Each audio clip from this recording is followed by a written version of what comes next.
Hey, hello, hello, hello, hello. Hopefully everybody can hear me. Let me see. Yeah, I think my stuff is on. Let me check one more time to make sure everything is set up on audio. Yes, it is. I believe. Okay, so you guys can hear me. All right. Hello, welcome to the Black Man Unfiltered Network. Our Payne here. Hey, we got a good one for you today, and I know every time we talk about men, women, sex, black, white, and relationships, I think a lot of people like that kind of stuff.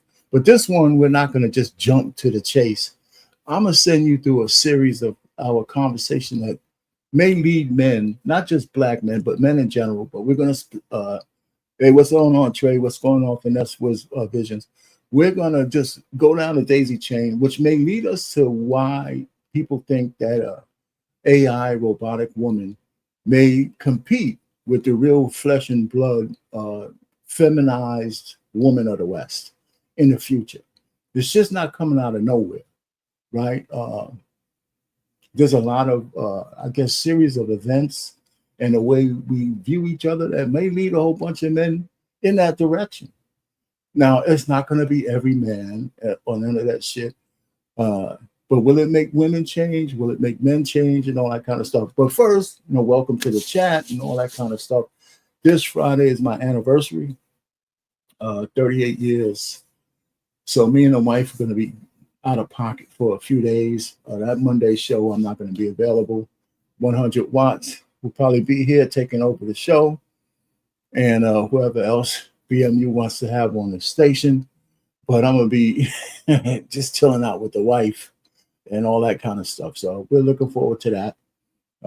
It's kind of fun. I'm trying to get her to retire, but I think she doesn't want to because I think the thought of spending 24 hours around me is probably like really frightening for her. You know what I'm saying? Oh man. Let me see. I thought I sent the link. Well, here's a link right now. Hey, the link I'm gonna put it right in the chat.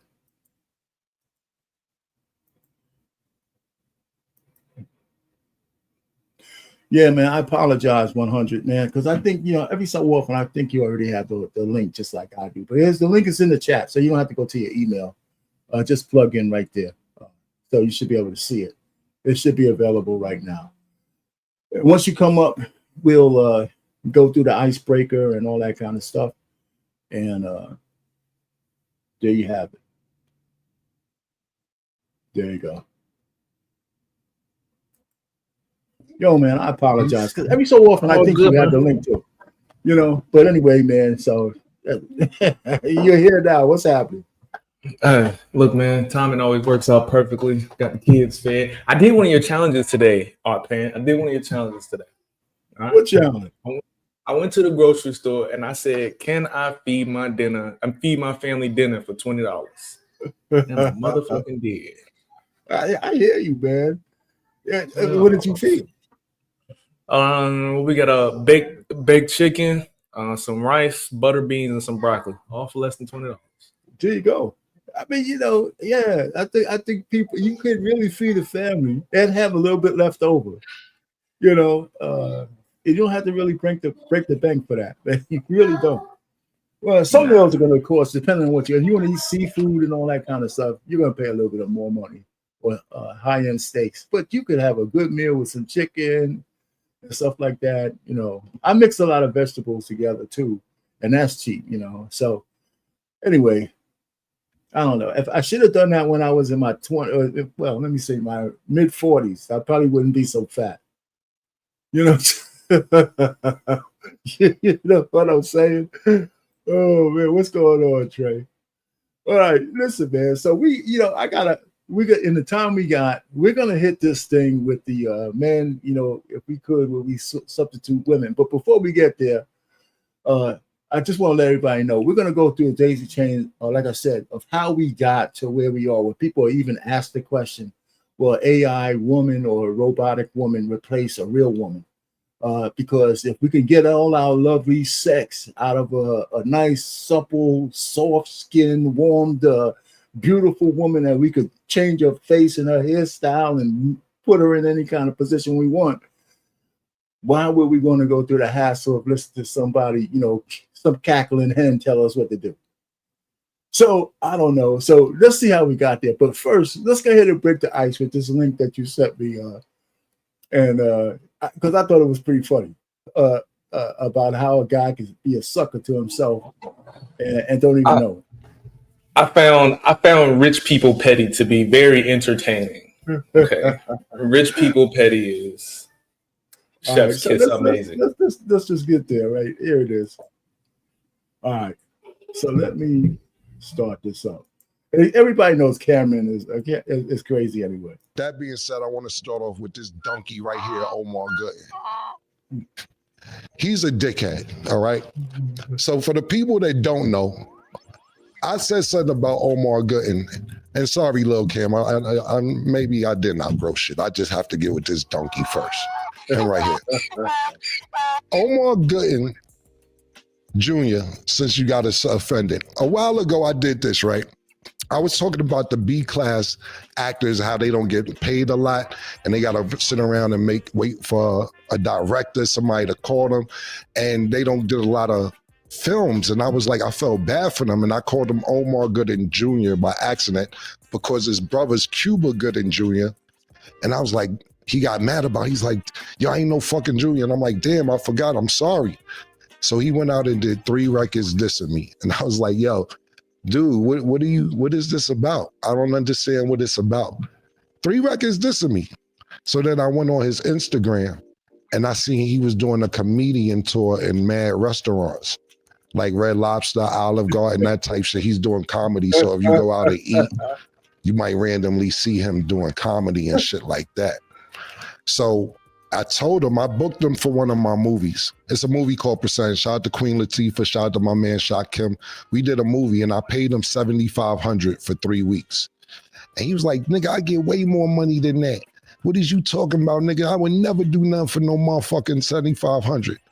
And I'm like, bro, I remember what I paid you. Nigga, I get chicken. I would never do that. So I got a new thing now that I'm doing. It's called Book My Ops. And what I did was this. I know somebody that knows somebody that know him. I know that sound like one of somebody, my man Head Ice rap battles. I know somebody that knows somebody that knows him. And I'm like, yo, how much he charge you for a day to shoot a movie? He said he charged me like $1,200. But you know, I could probably tell him you need a favor. I said, tell him I need a favor. Tell him we got $3,000 for him. So my man called the nigga that knew him, and I booked the nigga. And he came to shoot a scene for a movie for $3,000. Could have gotten for $1,500. I gave him a bonus for $3,000. And there's no movie coming out. But I got the footage. And I got the paperwork of you signing off on me posting this today. So everybody's gonna see Omar Gooding right now in a minute. Shooting a scene for a movie that's never coming out because I was bored. I didn't have nothing else to do. And I was thinking to myself, all I do is book a plane ticket, give him $3,000 in a hotel. I spend more on floor seats when I go to the basketball game, nigga. That being said, I want to start off with this donkey right here, Omar Gooding. He's a dickhead, all right? Okay. So for that's crazy. That's absolutely crazy, man. How would you feel if you found out a nigga spent $3,000 just to play with you in your face? Like he spent $3,000 just to play with you in your face. Hey, well, didn't 50 Cent like? I was gonna say it's something with these New York dudes. It's something up with them. Their level of petty is astronomical. Because 50 definitely bought out like the first 10 rows of Ja Rule's concert, and nobody showed up. It's so fucked up, man. Can you imagine? He said, I would spend $200,000 just to rag this dude, man, or whatever that price might be. I mean, these guys are a lot of money, man. You could only be petty when you got money. That's just funny. So what's going on, Trey? We didn't give you a chance to say what's happening. Not much, man. That's a good icebreaker. That was hilarious. I saw a clip of it earlier, but I didn't watch the whole thing. It was really broken down, so I didn't get to see the full version of that. That is Cameron at his pettiness, and I love it. I love everything about it. That shit's funny, man. I mean, I don't even know how you come back from that. You just keep your mouth shut. Hope it goes away. And who does Omar think he is? Like, I can only think of him doing two things. He was in Smart Guy, and he was in Baby Boy. I don't even know. Yeah, but Baby Boy is on every 7 hours on BET though.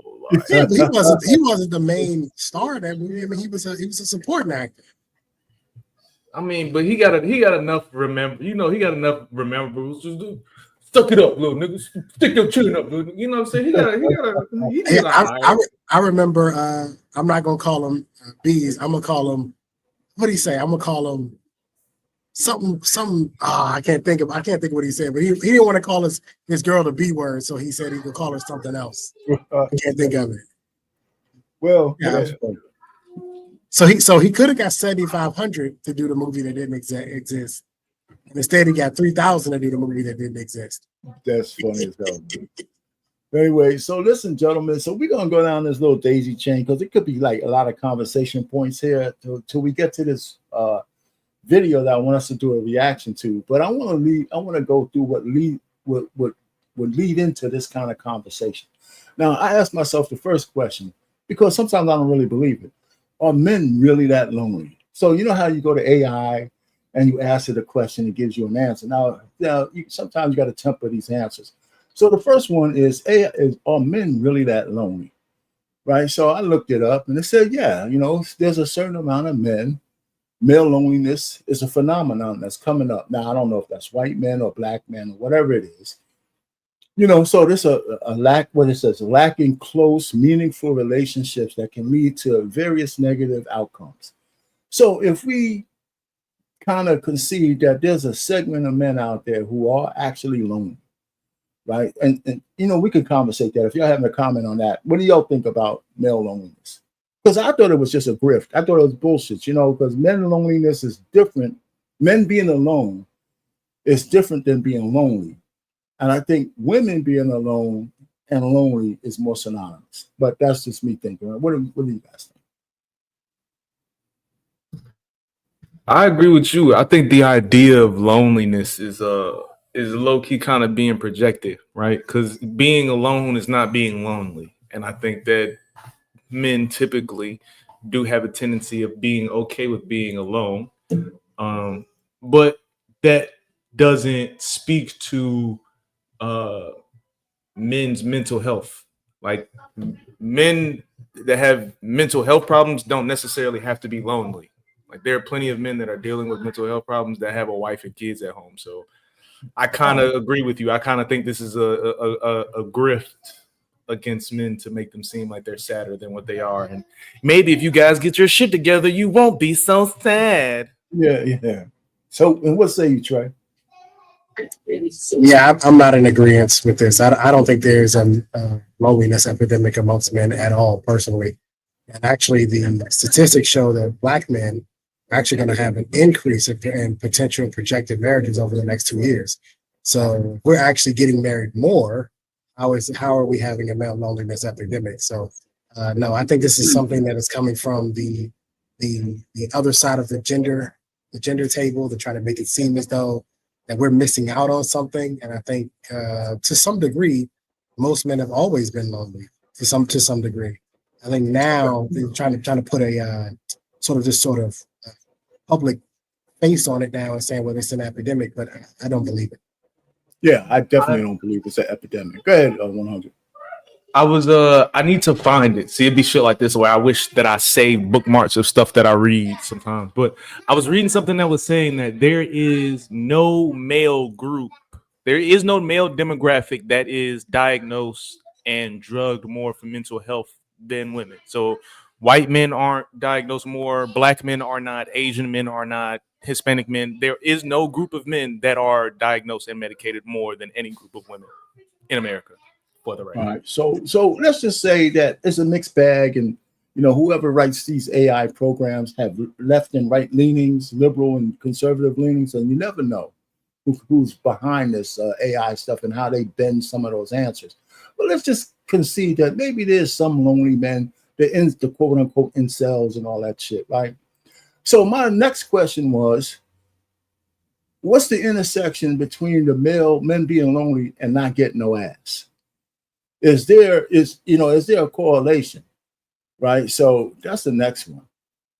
So they say, yes, male loneliness can be connected to the lack of getting some sexual intimacy. Okay. Now, from that standpoint, again, loneliness and horniness might have an intersection there, but there's a lot. But we probably concede that there's a certain segment of men who ain't getting no ass. Right. So, but they try to downplay this thing and say, well, it might not be the primary cause. And I have issues with that because I think that if a man was steadily getting some ass, he's probably doing pretty good. At least from that standpoint, right? He's got that release. He knows at least one woman likes him, no matter what he's doing. I mean, am I wrong? Let me paint this scenario real quick. I watch a lot of movies, okay? And that's why I don't like that. I watch a lot of movies. And there's usually a scene when a hero protagonist and the heroine protagonist, they don't really have any sexual thing together, right? But they have to solve a crime, kill a monster, survive some kind of shit, right? But they're together. So they're building these bonds and really nothing. So something happens to the man.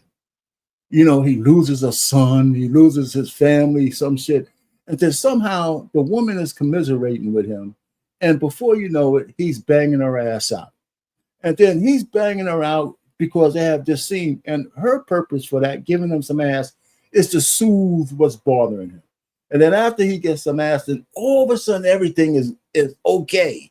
No matter how bad his life is, just because she gave him some ass, it's okay. Now it's okay. That's how she fixed his problem. And I get so pissed at that, right? Not because I'm not the guy getting the ass, just because what do they think that just because I got some ass, now all my problems go away? Get the fuck out of here. So when they write those shits in a movie, now it's subtle, and maybe I'm the only crazy guy who picks that shit up. But there's so many movies like that where the woman says, okay, man, I know you feel bad, but somehow they get into some sex scene, and then all of a sudden the dude is cool. So they're kind of telling me that all his problems go away just because he got laid. Right. So either that's true or it's not. And it's not true. Right. So this whole thing by saying, listen, male loneliness, I just think that a lot of men may be lonely, but I think it has more to do with lack of getting sex than anything else. Or female intimacy or anything else. I mean, you might have mental issues. Some guys might be socially awkward, but their social awkwardness is when it's related to whether they could talk to a woman or not.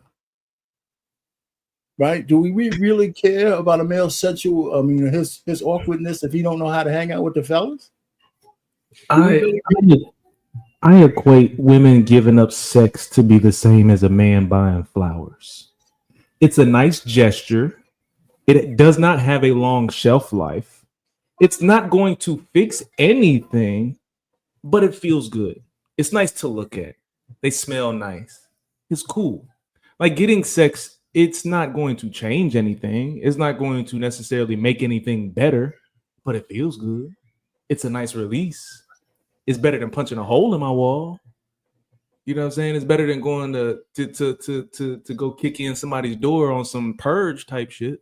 So it's the same as giving flowers. Like the flowers aren't gonna do shit, but she had a nice smile on. She likes smelling them. She put them in a vase. Oh my god, my baby bought me flowers. Little bullshit like that. I think I equate it to be the same thing. I hear you. Go ahead, Trey. I was all over the place on this, but do you think there's some kind of intersection between the two, loneliness and not getting any? No, I don't think the two correlate. Okay, intersection at all. I think this is another one of these. This is propaganda. Well, the men are lonely because they're not having sex. Well, somebody having babies out here, somebody getting something, right? Because people are definitely having sex. Now, is there a segment of men who aren't? Yes, absolutely, sure. There's a segment of men who are not, but the majority of men are having sex. Now, the frequency in which they're having it, I couldn't tell, right? But somebody out here smashing because the women are having sex. And we know that, yes, they do tend to migrate to a certain group of men, right? They tend to use the same partners over and over and over again. That's why I said there is absolutely a segment of men who are not getting any action, but there are men out here who are doing pretty good. there are no barriers to this anymore.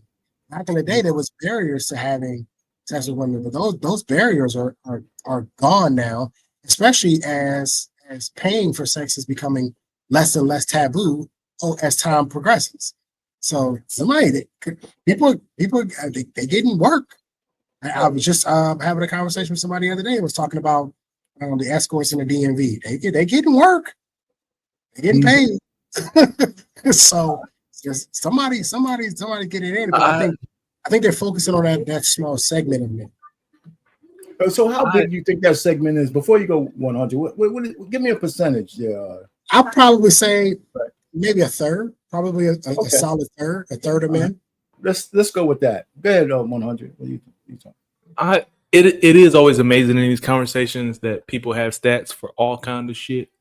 I wish that there was a stat to be able to track like sexual activity for criminals. Like, are violent criminals more sexually active, or are they less sexually active than non-violent offenders? Right? Because based on that premise, you would think that all of the men that are in jail right now aren't having sex, but there are plenty of men that are in jail that have multiple baby mamas. So I'm kind of curious about what that would look like, because I think that would be a definite answer as to, does sex and loneliness go together? Because there are plenty of people that are having all of the sex and are lonely. We hear about all the men. Man, I was fucking girls every weekend. I just felt so empty. I ain't really feel no love. Like, so yeah. You heard a guy say that before. Shit, I don't hear no men saying that, but I hear you. You know, I hear it everywhere. But they're typically saying it like when they're talking about why they got married. Like, oh, before I got married, I was out here in these streets, and my life. I was just moving from chick to chick, and I really wasn't. Like, now that they're getting married, it's like, oh, but now I'm good. Like, no, you were happier than when you was moving from chick to chick. You weren't lonely. You weren't. It's just you fed into that narrative. But I don't see the. And I agree with 100 watts on this. You can be getting a different woman every night and still be lonely. And still feel empty. And still feel empty and unfulfilled. Well, it's funny though, man, because I agree with that too. I think that was where I was before I got married. I swear nobody believes this because I'm old, right? I just wanted a girl I could hold hands with. I wanted a girl that I could hold hands with in public without trying to dutch and dodge somebody else. Where, I could come out and say, yeah, I actually got a girlfriend, so I'm not lying to this one or that one. This one is the lady I chose. And that kind of drove me for a few years, so I didn't have to, try to hide it. So it's not like the other, sex I was having was like unfulfilling. It's just that I knew it wasn't going to go nowhere. I think what you're saying makes perfect sense to most logical men, like men that have been married or want to be married or have the intention of being, like men that are moving in that way. Like, that makes perfect fucking sense to. It's the ones that want to do all the fucking and lying to girls and all of that doesn't make sense to. Because I agree with you. Most guys just want to find something nice to get close to that they can, if it's not trust, at least be able to release with. You know what I'm saying? I ain't necessarily got to trust you, but I don't got to be on guard around you. I think most men are looking for that. Well, so the third question I had on this was, what was the third question I had? Was, and I'm going to pull it up. There's a third question coming up. Let me remove this one and come up with this one. All right. Now, is it true that a certain segment, a portion of men, and we talked about 1/3 between 18 and 30, not having either no sexual activity, only one sexual encounter during the year, and would that cause certain men to feel some kind of way, knowing that there's a group of men out there getting laid like a mother? Would that cause some kind of consternation in the male population, knowing that some men, because they have money or because they have status or because they have some aesthetics, are banging away, man? And you sitting there, man, just looking at Pornhub, So, what do y'all think about this one? I think that it's easy to just point something like that to one thing, right? I think a great example of a reason why someone between the age of 18 and 30 probably isn't having a lot of sex is because they were probably raised by a single mother who they saw as promiscuous and saw a bunch of bullshit that they had coming in and out of their house. So they decided, you know what, when I get older, I'm not going to put myself through that. Male or female, boy or girl. So I think that is a very logical thought process as to why people are deciding not to have sex. STDs are going crazy depending on what you live in. And 18-year-old kids have access to the internet in a way that we didn't have when we were 18. So they're able to see these STD numbers in front of their face the way that we didn't when we were younger. Like, there's all kinds of reasons as to why people are not having sex to just put it on. Okay, so you would apply what you just said to men as well? You know what I'm saying? Dude, it's men. I mean, I hear it sounds logical, but yes. Men, okay, given their choices. Just imagine, like I said, imagine being a little boy and having a single mom and just watching all of the people that your mom had coming in and out the crib. You know, just imagine seeing that and like seeing how she responds based on it and how she treat her kids based on whether she got it. Like it's all kinds of different factors that go in there. Maybe she fucking a dude that put his hands on her. So now because she fucking a dude that's abusive, now she abusive to the kids. Then next time she'll get a dude that's nice. Like there's so many factors that are involved into something like that than to just put it on, oh, he's not having sex because he doesn't know how to talk to women. No, I got you. I hear you. Trey, what you got on it? No, I hear you. What exactly is the question again? Well, the question is, okay, do you agree with some of this statement? I mean, part of it is because you mentioned like maybe 1/3 of the guys ain't getting a little bit. So I would just say that there's some modicum of truth to all three of these things I put up. Maybe it's not in the majority, maybe some of it is capped. But on this third one, you know, I asked the question, you know, is it true that a certain segment of the male population, and you could say black, white, or other thing, but we talk about black people, ain't getting no ass between 18 and 30, and this was the answer. Yeah, I mean, yes, there is a segment of men. Here's the thing, though. I think that we think that when we just see 18 to 30, that it's just like it's nuanced. I know fat dudes who are out of shape that got a girlfriend and are having sex. Right. And I know, I mean, it's a lot more nuanced than we want to make it seem like, because it also depends on the quality of the woman, right? And what type of woman she is and who she wants to have sex with. There are a lot of girls out there that are having sex with dudes who really ain't shit, right? And then there's some women who only want to have sex with guys who are high value and all this other type of stuff. So is there a segment? Yes, but is it easy to sort of drill down on the exact sort of archetype of man that isn't getting it? I don't think you can actually do that. But yes, I believe it.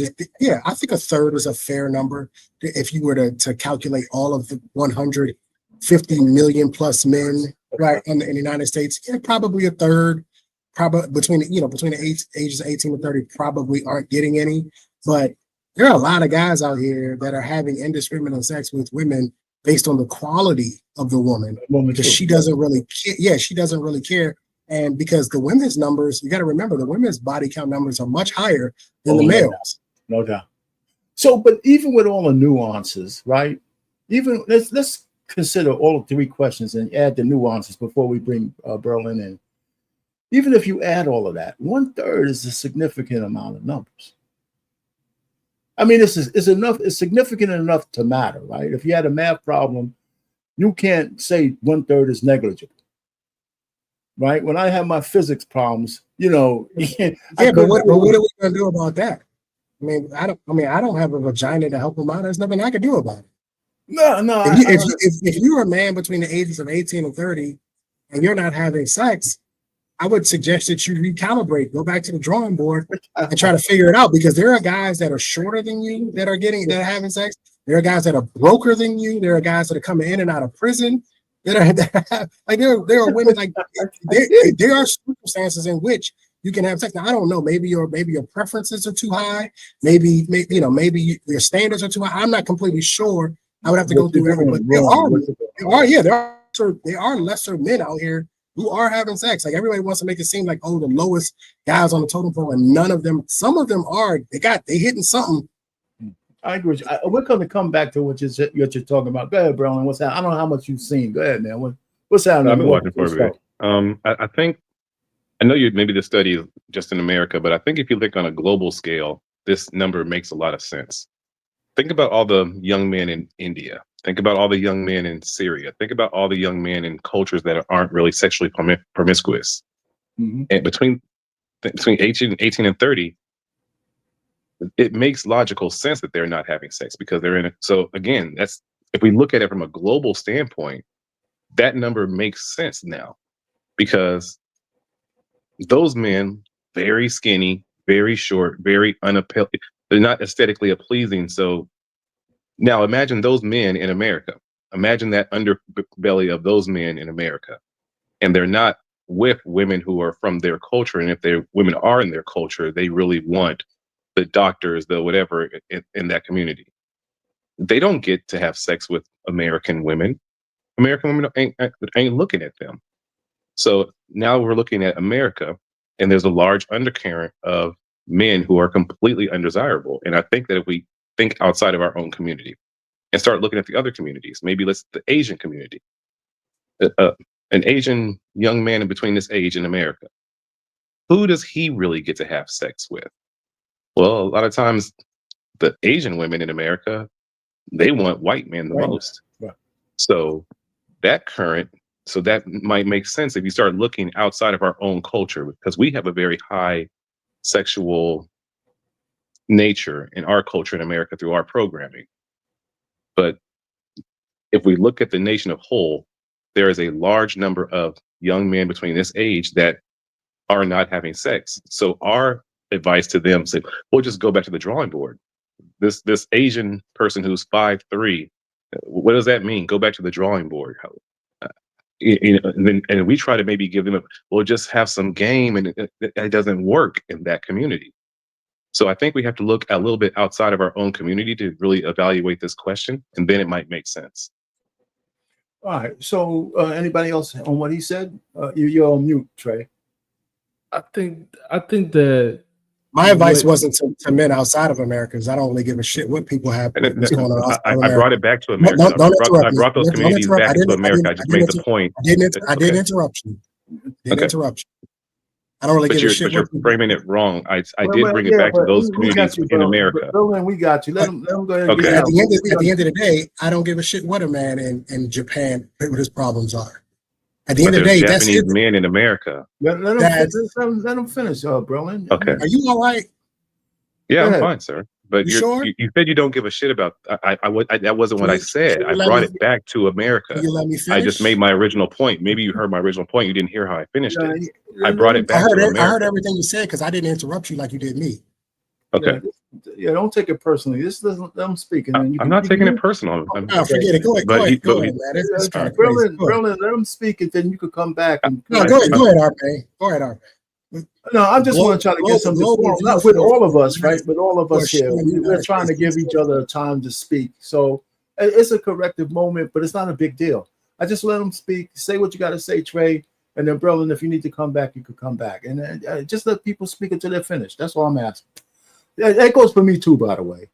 You know, so if you, Trey, do you want to finish or are you good? I'm good. All right. So look, 100, you were getting ready to say something. I think the point that he was bringing up, kind of like we were talking about, just adds to the nuance of making a bold statement like this.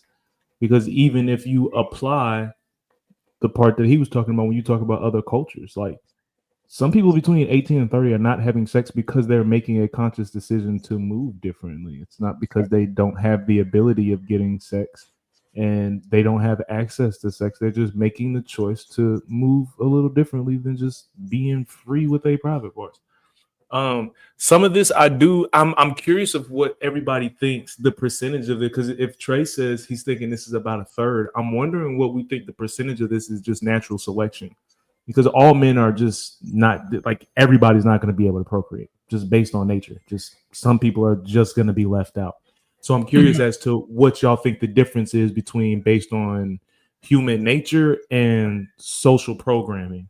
Because because if we're talking about 33% is what's not getting any, Okay, cool. Maybe 12% of it is natural selection, and then the other 12 or 16% is social programming. I'm just as an example, Yeah, just curious what okay. you're going on that. I got your question, and anybody can take a chance at this. But one, I just want to make it clear that I put these three up for this kind of conversation, but I still am leading to something because even part of all the three questions I asked, a part of it is yes, even if you add nuance to it. So going to your thing, I think men who are healthy are naturally wired that at some point they want to have sex.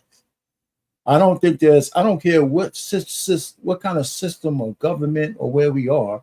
I think men naturally want to have sex. Now, whether they can or whether it's accessible and all that kind of stuff, whether you're in a religious country, but that's why I was trying to keep it towards the United States and women of the West. Because even if we add the outside, that doesn't change the nature of man. What changes is the mores and the religious tenets and the social tenets that they're under in those other countries. That doesn't mean a man doesn't have boner. Like, for example, in Saudi Arabia, that the reason why they have to wear these fucking burqas is because if a man sees an ankle and shit, his dick gets hard. You know what I'm saying? So, in the West, now we're almost desensitized. You can wear your tits out and you can't even get a boner anymore because they're all over the fucking place. So let's try to mold that into one big ball. Men in general are wired to want to have sex by nature because it's God given. If you're a healthy man, and everything else that stops you from trying to take it by force and all that kind of stuff is the character that you have. But wanting to have sex as a man is just a natural thing, and we need to make sure we get that shit straight. And that's why I have problems with. I'm a Catholic, right? I was born a Catholic, I should say. And one of the things I thought the Catholic Church was wrong in doing was somehow conjuring this bullshit up that you can't worship God and get pussy at the same time.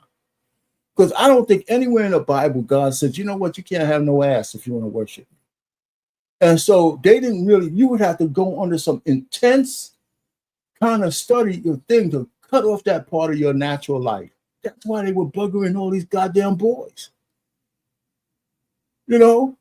So I'm just saying we're naturally wired to want women. And so let's go from that standpoint and then come back to, some dudes do make a conscious decision not to have ass.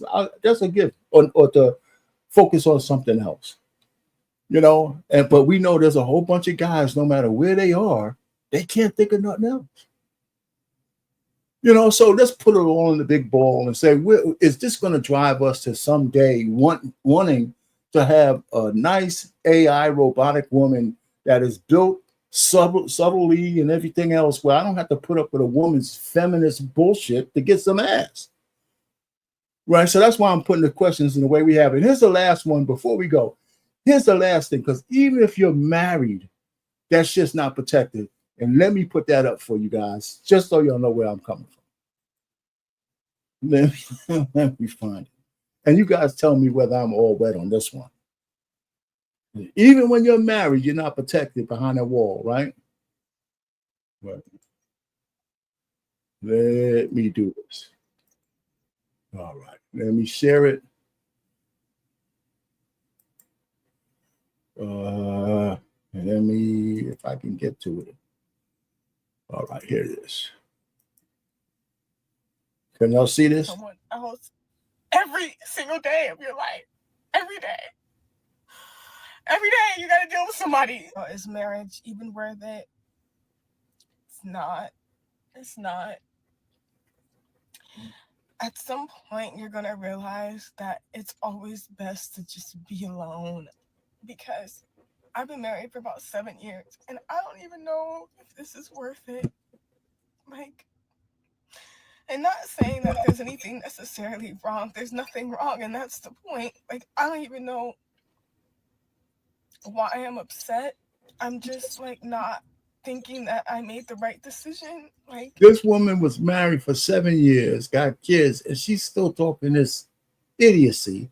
I even put a comment in there and called her an idiot. Of course, they took it down. But I mean, so even when you're married, we know 70 to 80% women are still giving you shit when you think your life is on autopilot.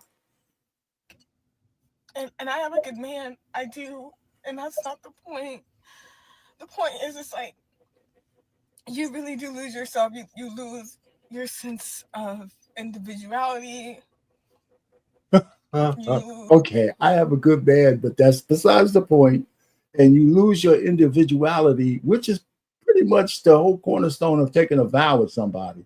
Your sense of peace, and this could be even to a good man. Like, you're gonna lose something, and I don't think it's worth it. Like, at all.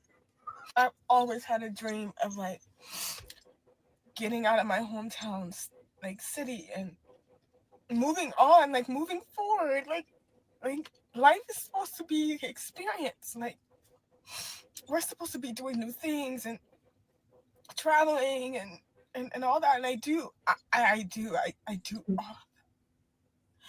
But at some point, like, I don't know if I want to continue doing this every single day of my life. Like, always checking in with someone. Okay, anybody else have enough? I mean, it's not that much longer, but if y'all want to say something now, or y'all want to wait?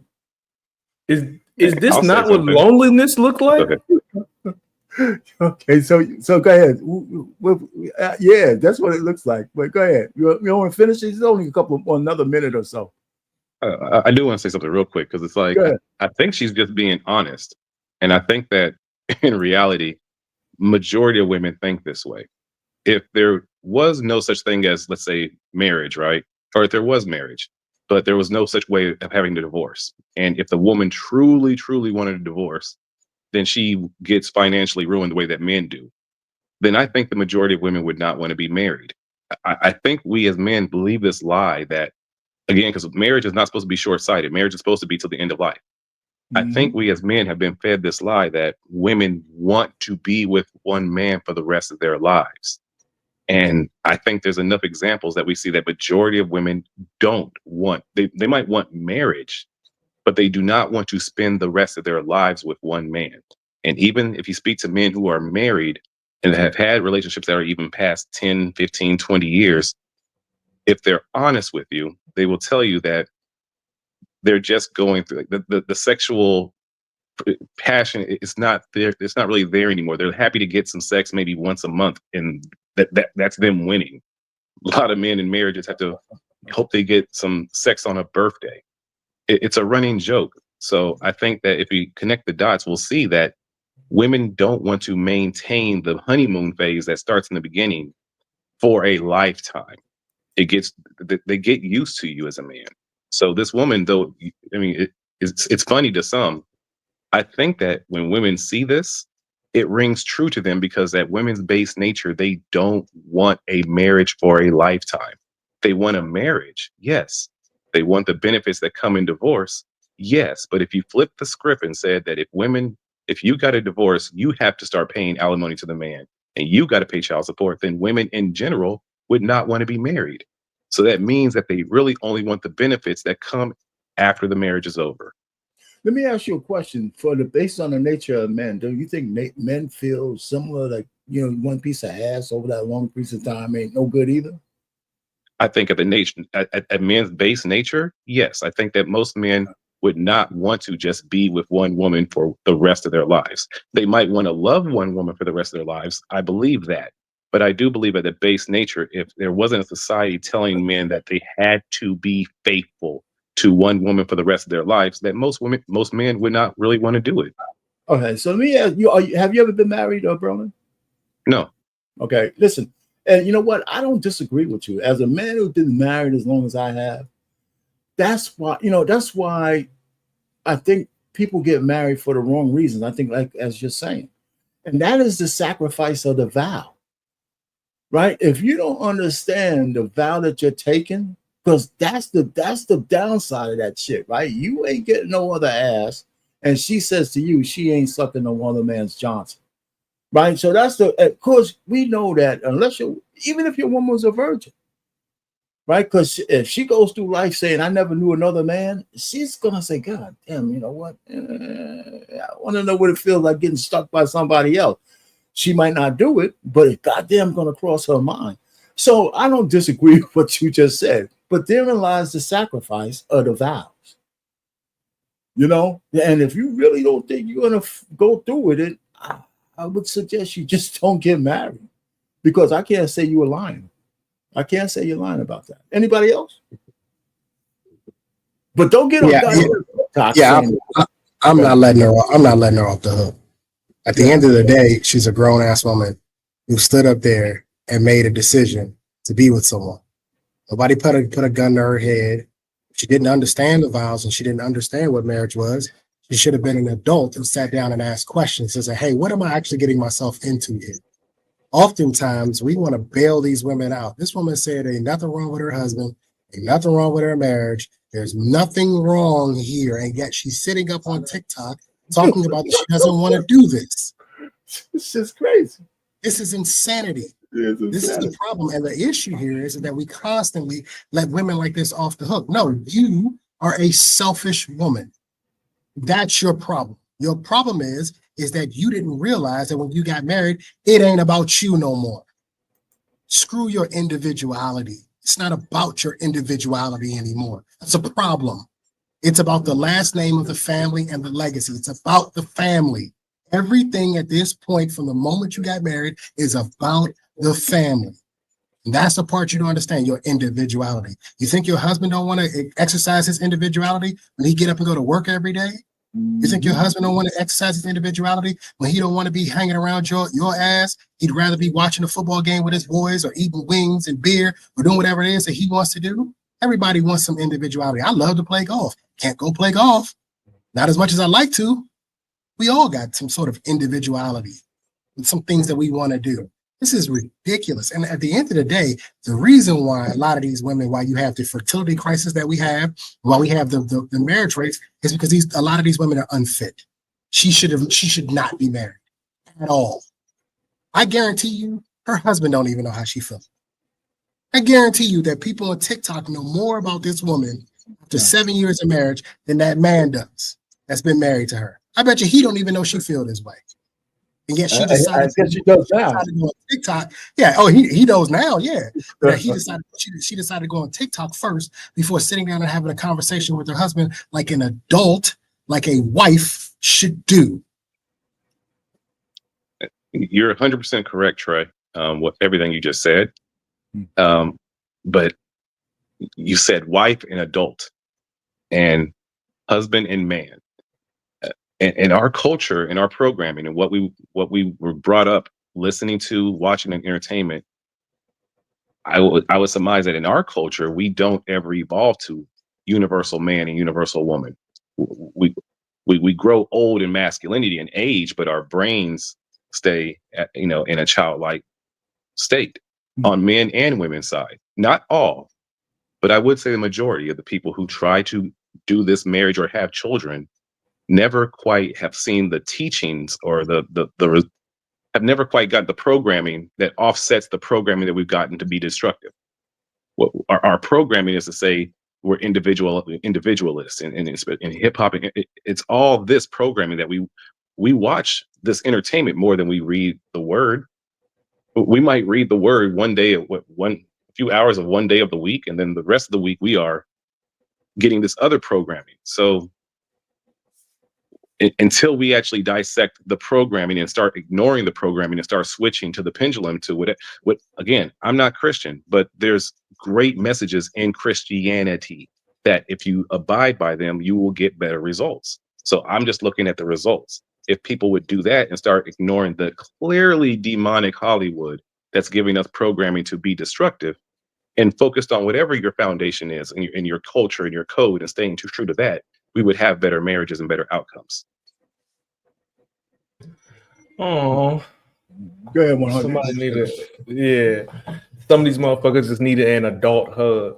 I don't disagree with anything that you said if the person that you're talking about is still in their early 20s, hasn't really experienced life yet, hasn't really been through shit yet. Like I would understand that if you were talking about somebody in that form, but you're talking about a person who's been in a 7-year marriage, who clearly had to go through some sort of process of dating or courting or something of the sort. And who's to say how long that process was? Mhm. There were plenty of times and opportunities and moments where you could have stood on your 10 and spoke your piece, because I guarantee, motherfucking as long as they've been together, there have been plenty of arguments where she stood on her 10 feet to say, I should be heard.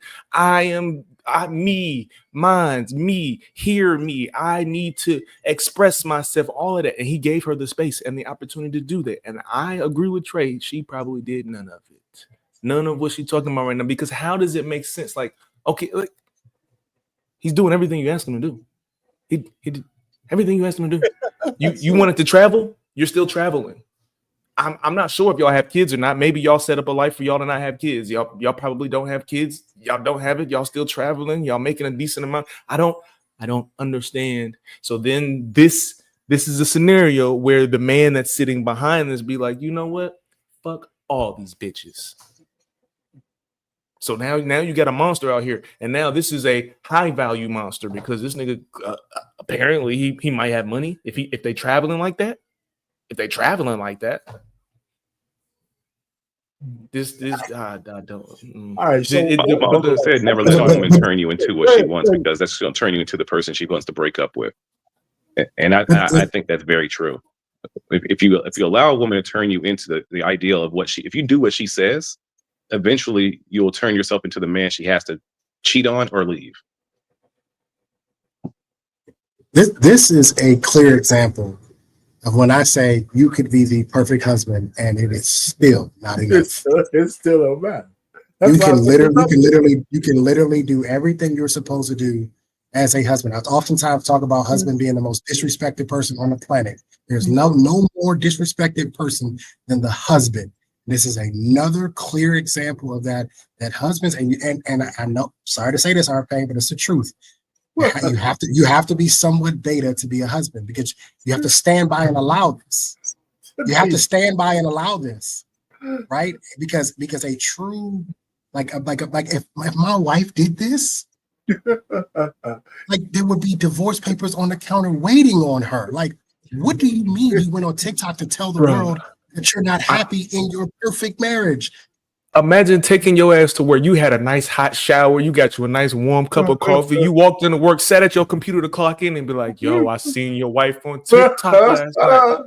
Fuck you talking about you seen my wife on TikTok last night? So fuck you talking about, bro? Can I just say, you got to do your job, don't you? Yeah, man. While she was on there, she was saying, like, you know, you a good dude, and everything, but she don't have no individuality. She don't have no individuality. She's saying she can't be herself. What are you talking about? Hey, can I do you a favor? Let me hit it for you, man. Maybe I'll bring it back to you. This is crazy. Let me just say this one thing. I kind of disagree with the part that you got to be beta, because I never let my wife get away with this shit ever since the beginning. I swear. I'm not saying it's absolute. I know you ain't talking about me personally as an example, because most men do. I took great pains to correct my wife in the moment when she says some fuck shit I couldn't handle. I swear, whether it was effective or not, I got my point across. Yeah, because when you talk about getting married, like I was saying to someone, they were making a big deal about age gap dating, and I said it doesn't matter if I get her at 25 or I get her at 45. I have to reprogram her. Exactly. I have to reprogram her. Exactly. It doesn't matter what age I get her at, and this is a clear example of it. By the way, as best you can, as best I can, because the software is so corrupted. It's so corrupted with these women. Like, it doesn't matter. You can get her at 21 or you can get her at 51. You're still going to have to reprogram her to get on your program, to get her to understand this is how we do things around here. And all that crap that you had going on before me ain't got nothing to do with how we do things here. I can't imagine. Because you know what, and you know how I feel about this. We've talked about this before. I believe that men truly do love. I don't believe that women actually. I believe men truly love. And I have a feeling that this man truly loves his wife. You know what I mean? I have a feeling this man truly loves his wife. Appreciate and she don't appreciate the motherfucking thing he does. Yes, that's Trey, so funny. Trey, can I ask you, do you think it's the sister code or the sisterhood that really kind of, because I think that maybe women could be in love if they weren't getting so much bad advice and bad programming from their sisterhood around them. Yeah, It's- yeah, Berlin, you nailed it. Right? They get embarrassed. Right? Yes, For instance, yes. I'll tell you a really quick story. Brought a chick over to the family house, and we were dating for a little while, and the food was done, and she went and made my, she was doing her female thing. She went and made my plate, and I had some cousins giving her hell. My female cousins giving her hell. So Berlin, you nailed it, bro. Absolutely. It's this sister code that makes these women feel like, oh, well, you shouldn't be doing all that for a man. And I don't even care if he is my family. You should, and it's like, and then it spills over into other things. So why are you letting him, correct you? And the man shouldn't be talking. Well, she's getting corrected because she's wrong. That's why she's getting corrected, because she's wrong. So if you're trying to save your marriage and really try to save your family and try to isolate her from the sisterhood, they will say that you're being abusive. They will say that you're so how do we, is there a solution to that? Can we isolate the women that we love without being labeled from society as abusive? Isolation is not the right word. I mean, that's the word, but Okay. you monitor it. Separation is a better word. We need to separate. Because you got. We need to. I know. I agree with Berlin. I would rather isolate. I agree with Berlin. Isolate is the proper word. Isolation. But I can understand how isolation can sound like. But let me add this to it. Like holding them captive. Yeah, she agrees with. If you get her to the point where she understands where you're coming from and she self-isolates, isn't that more effective? Yeah, but that's that's a part of the reprogramming. That's ultimately what you want to get her to. Yeah, right. You want to get her to that point where she can identify the friends that are no good for her, and then she can do it herself. That's what you want. But the problem is shit about control and all that. It's not going to matter. That's exactly what I was getting ready to say. That's exactly what I was getting ready to say. And then what then comes in is, well, he's only telling you to do that because he's trying to control you. No, I'm identifying that you're not a good friend. and your friendship with my future wife is not conducive to our marriage. So I got to get you up out of here. It's like a fat camp. If the goal is truly to lose weight, right, then the smartest thing to do, whether it's a man or a woman, is to completely take them from their environment, put them in isolation with other people in a fat camp for like 2 months, and have them being active with only active foods. And hopefully when they leave the fat camp, they continue that same programming. But a lot of times they don't. So Trey's correct. You need a time of isolation that seems abusive, and then hopefully you return to society, and she stays because she sees that the programming that she was on is the healthiest way to continue. It's the healthiest way to continually staying fit. It's the healthiest way to maintain this marriage, because again, the marriage is supposed to be till the end of time, until one of us passes away. So for a time, you're going to be labeled as stuck on this point. Go ahead, because I agree with what you're saying. I do agree. I'm just saying that a person voluntarily going for the isolation is better than even when you reprogram it, because it'll stick more if they're volunteer in that situation. The fat camp works with people who want to go there more than a person who was shamed or anything else to go there. Right? That's what she did agree to it. She got married in the first place. That's the agreement. I'm listening to y'all. I'm listening to y'all right now, and I'm visualizing all of the work that is required to accomplish what y'all talking about, and completely understanding. And I'm completely understanding why you came up with this topic, Arpain. I completely understand why you came up with this topic. I got that. I want to move on to the next thing, because it's going to be conversations all the way through this. Because let's just take all the stuff we talked about up until where we are right now, and then when we see this next photo, can anybody really doubt why this is happening? This lady, who is cute, made $43 million last year on OnlyFans. Because of what? 99% men with subscriptions? Is all the shit we talked about leading to the fact that men are looking for at OnlyFans models, IG transactional chicks, Pornhub, all of that kind of stuff to relieve something that they think is missing? Go ahead, you guys take it from here. That's why I'm kind of leading us through this whole thing. Yeah, I don't know. I don't know. How do you get I know that? that I know that there's a portion of people who believe How that. I'm that- trying to that- figure out how the internet, it just, bro, the world that we come into, that you could make $43 million busting it open. Just There's a lot of men subscription. damn. I'm glad that I'm in my daughter's life. That's what I'll say. I'm glad that I'm in my daughter's life because this is fucking crazy. You made as much as LeBron James. She's looking to beat that next year. I don't think she made more than him. I don't think she made more than LeBron. Well, they said this $43 million has been verified ever since when, you know what I'm saying? This Well, I'm saying, but LeBron has investments. He got Oh, yeah, endorsements. she's just talking about the basketball thing. She's Oh, just okay, talking- yeah, well, but even- yeah, well, But even see, and you see how you just but come on, Well, dog. That's not diabolical.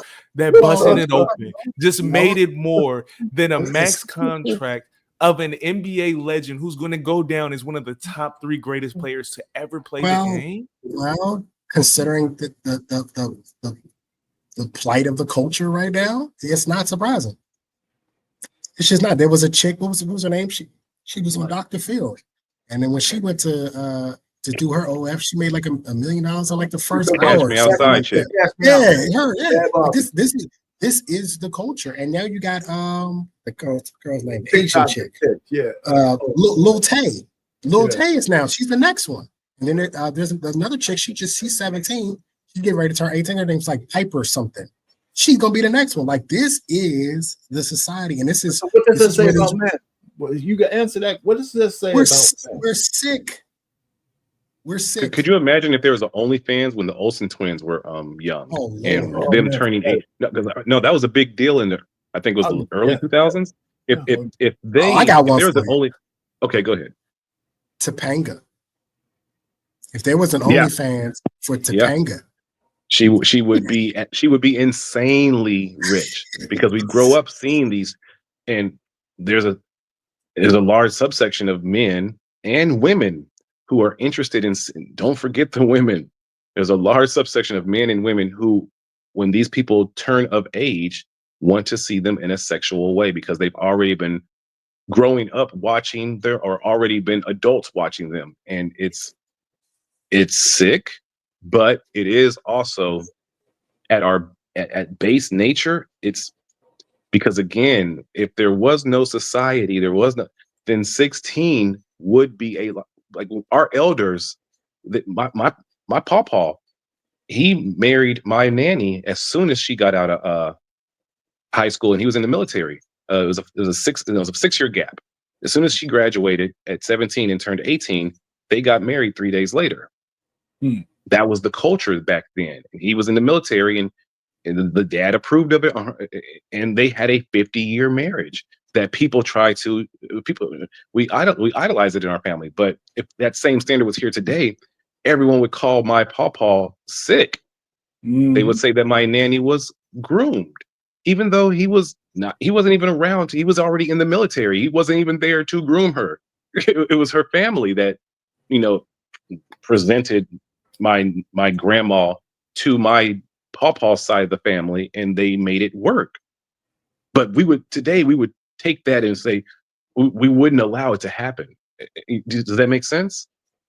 Yeah. but well, our pain. I want to. Yeah. You got to get ready for this. This is the way now. Like a lot of these young girls are going to start to build a following from 12, 13, 14, 15. And then as soon as they start to come of age, it's going to be boom, I'm on OnlyFans. And as Little Tay said, she said, what are you going to college for? She said, she said, if you're not going to college for science, technology, engineering, and math, she goes, you need to drop a link because everything else is not worth the time. So I'm telling you, this is just the beginning. There was what was the chick? She was on My Wife and Kids. Right. Did the same thing. But I let me think she played. ask you- No, Bernie Mac, I think. Oh, Bernie Mac. You're right, Bernie Mac. Yeah, the dark skin one. Yeah, let me ask you, but the real point really is that this is being fueled by men in a certain situation. Married men, single men, lonely men, all kinds of men, correct? Because the men are Yes, the biggest. and women. Well, the women ain't spending this money on this like men are. I mean, Not the majority. Not the majority. what's this? Okay, give me a percentage, Berlin, of what you think the women are putting on this as opposed to the men. Is it 70-30? Is it 80-20? What is it? What do you think it is? I would say about 80-20.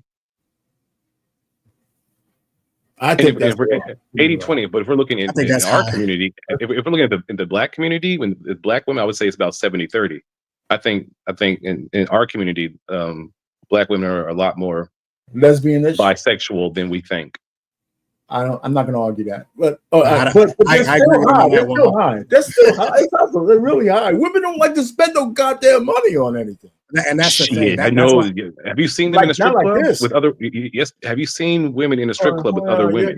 They spend money, man. I do. I was going to make that point, Berlin, because I follow a chick on Instagram named Jada Cheese, and she spends tens of thousands. On the shit that they like to do, they spend money. On the things they like to do, they spend money. All right, so listen, this is leading to something. I'm still going down this path. Okay, so let me remove this and let me put this on. Okay, this is a typical bell curve. Now, on the right hand side, my right is the so-called high value man, right? The 10% everybody keeps talking about. But what people forget is that there's a 10% man on the low end, the Pookie, the Ray Ray, the gang leader, the Umar Johnsons, who are getting a lot of pussy. But they're on the low end of the spectrum because they're out there just fucking around. And there's women who are attracted to the bad boys. There's women for different reasons than the women who are attracted to the high value men. And both of those two segments of guys are just banging them out and leaving a whole bunch of bitter women and baby mamas everywhere. Right? And the man in the middle, the 80% in the middle, is the bus driver that Ebony K. Williams shitted on. Okay? And some of those guys, like Trey said, are getting ass too, but they ain't getting ass like those 10% on both sides. Right? They're getting some maybe once a year. They got this. Some of these guys in that 80% group are the ones who are stupid like me. I'm only joking, who want to get married. And then they're looking for their wives, and half of them are looking in both directions, to the bad boy and to the elite guys that they don't qualify for. And here you are, with your lunch pail and your morals and your I want to get married and have a family thing. And the women are looking at you like, well, where's the bread at? How much money what's your ambitions? What do you want to do? So what is a guy in the 80% realm to do? This is where I think most of the guys who funnel and pay for the shit that we just saw, the OnlyFans models, those kind of things, because this is the 1/3 of the guys ain't getting none, right? They're in that 80% bracket. So, I mean, what do y'all think about this belt? I think to go from low vibration rapper to scammer to Dr. Umar is fucking crazy.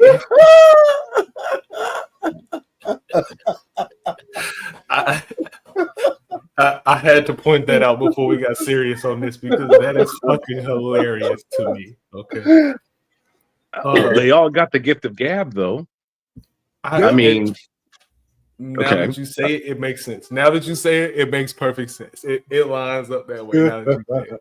Hey man, women are drawn to leadership. It doesn't have to be good leadership. If you're a leader of a gang, you're stroking a lot of honeys. And you have clout. It was like that dude on the Kendra G show, I think maybe 3 days ago. He was in prison, gold teeth and everything. And I mean, the women were fawning over. And yet, maybe a few weeks before, some regular guy, normal, probably within this 80%, probably would have been lucky if he even got 3 or 4 DMs. But this jail guy got a second feature the next day. People were writing Kendra G specifically to try to get in touch with him, all because he had the look, he had to get the gab, and even though he was in prison, in our culture, for some reason, they're considered the alpha man. But like we talk about the alpha man from a financial standpoint a lot, but there's a large subsection of women that see jailhouse dudes as the real alpha men. They just got caught. because they were doing bad things, and white people caught them. But those victims, they should be out. Free C murder. Why? He shot and killed people of color. Why are we yelling to free him? But that's our culture. Why not free the person that was a political prisoner, and try to do something for the community? Why aren't we yelling as a community, free BG? Hey, I love BG, but still, why as a community are we free them, but we forget about the person that got falsely accused, maybe who was a teacher, and some girl said something and he got locked up, and then the girl, now that she's of age, says, oh yeah, kind of. Why we forget about him? To all my family members in the clink right now, I hope you serve your time peacefully and get your ass out. Because no, I'm not coming to get you out. Well, here's another thing. Here's another thing. Let me So- just say this. But go ahead, Trey. I'll say this after you. No, as to this bell curve, this is where I thought that the passport bro thing was going to help out the 80%. This is what I initially thought, that this would be not necessarily the solution, but it would be an option for the 80% that were stuck in this little in between area. And but it hasn't really manifested like I thought it would. Like you know what I mean? Like I naturally assumed that I was gonna see tens of thousands of marriages. The only reason that won't work is because the majority of that 80% rely on their physically being at work to receive the money they need to be in that 80%. So to be a passport bro, you have to be surviving off, you have to have already retired. You have to have some passive income. You have to have some way of making money without you having to physically go to work. So the people in that 80%, those are restaurant managers, hotel servers, bartenders, bus drivers, people that actually got to go clock in versus work from home or on a computer or something like that. Yeah. Well, then most passport bros have to go back to work. The real passport bros are the ones that can go travel the world and support themselves through their art, creativity, music, whatever. The ones who can actually go into a country and not have to come back after 3 weeks. They can actually go in there and thrive for a year.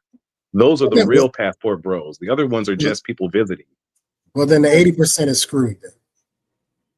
Then they're screwed. Well, we can. let me put it to you. We hit something on, because you're right. That's why I put this up there. We could deal with the numbers. Maybe it's that. But just like when we talk about the prison dude, this is why I'm hard and heavy on that. There's no way women should ever be guards in a male prison, and vice versa. There is absolutely no way anybody should be trying to justify that shit, man. You put women around these guys. They're bringing them in knives, phones. They're going to jail for these guys because men know how to seduce women. And on the other side, with men and female things, they don't seduce them; they extort them.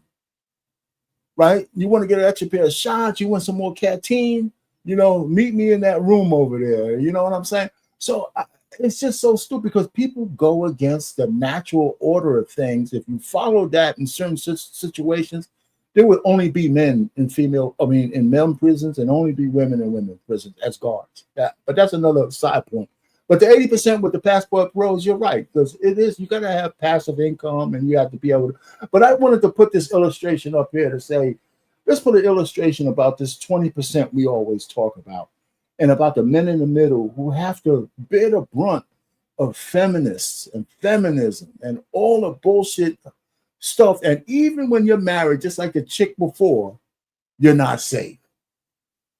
You're not safe. So is it anything? Is any wonder why I'm gonna show y'all the next thing, that this is what's happening, which may be happening in the very, very near future.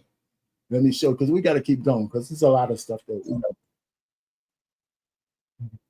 All right, let me show this. I gotta share it, and we're gonna play this next clip.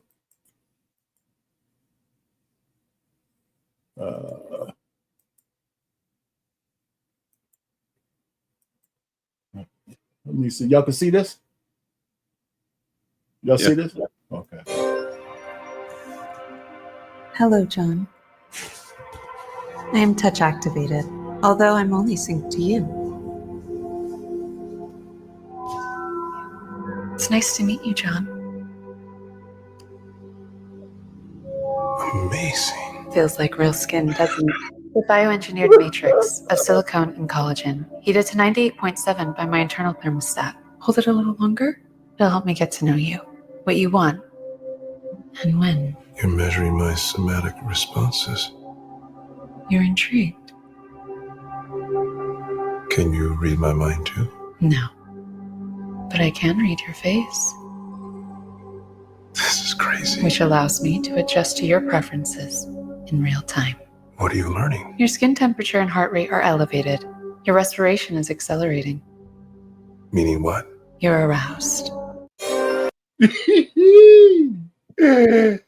All right. Listen, man. I want to ask you guys, if you had a honey that could come to you and give you all that shit, she ain't asking you to pay $100, take me to a fancy dinner. She's, I'm attuned to you no matter what. And you're aroused with those big ass bright eyes. What's going down? What's going? Anybody could go. I'm saying this is the direction they're saying the world's gonna go in. And if you're the average 80% guy and listening to Ebony K. Williams shit on you, and listening to all the women who, even the big birthers, say you're not worth it, because you ain't in the 10% towel and all that shit.